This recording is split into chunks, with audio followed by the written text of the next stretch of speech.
let's talk about me getting that scholarship. So at some point I was selected to, by the Experiment in International Living, of one of two students that to represent the Massachusetts to overseas. And essentially Experiment in International Living was an organization that sent kids from all over the United States. I think 2 was picked per state. I'm not sure if that was completely true, but I think they selected kids from across the country to go overseas to various countries throughout the world to experience that. And they paid for everything from your airline ticket. They gave you spending money. They paid for your room and board, etc. It was quite damn cool. And so the first thing that I remember is in order to actually get prepared to leave the country, we all had to drive to this was a private school, kind of in the middle of nowhere, in the suburbs of Boston, in the suburbs of Massachusetts somewhere. And it was a private school. It was the first time I'd actually attended a private school.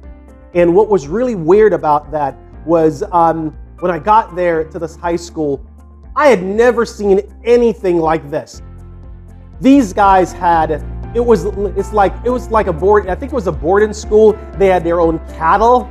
They had their own fruits and vegetable grown for them specifically.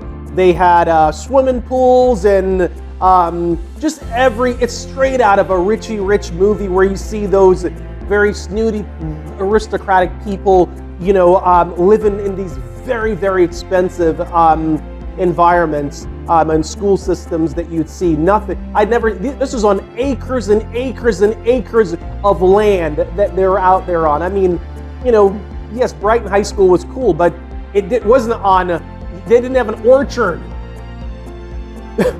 We didn't have our own eggs that were, free range grown on campus there, and so it was sort of quite the experience. And I remember, the first thing I remember is that it was time to shower.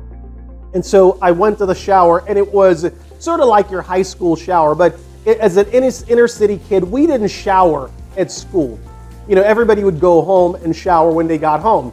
And so, when it was time to shower, I remember going into a normal group shower situation, and I waited, make sure nobody was around, and then I got in there, and then I actually, so I was taking my shower in there, and I was trying to quickly take my shower, and I had my eyes closed, and I was soaping, washing my hair, and then I start hearing noises, voices, and I'm like, what the fuck?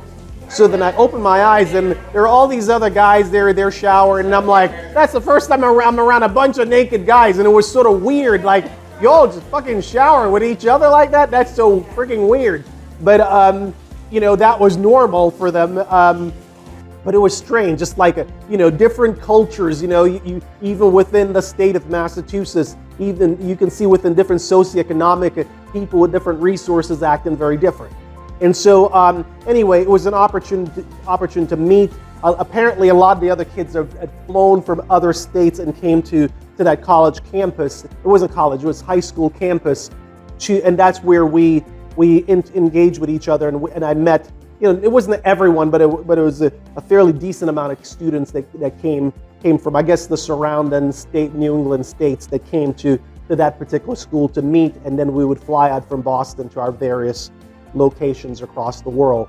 And so my scholarship was to England and Scotland.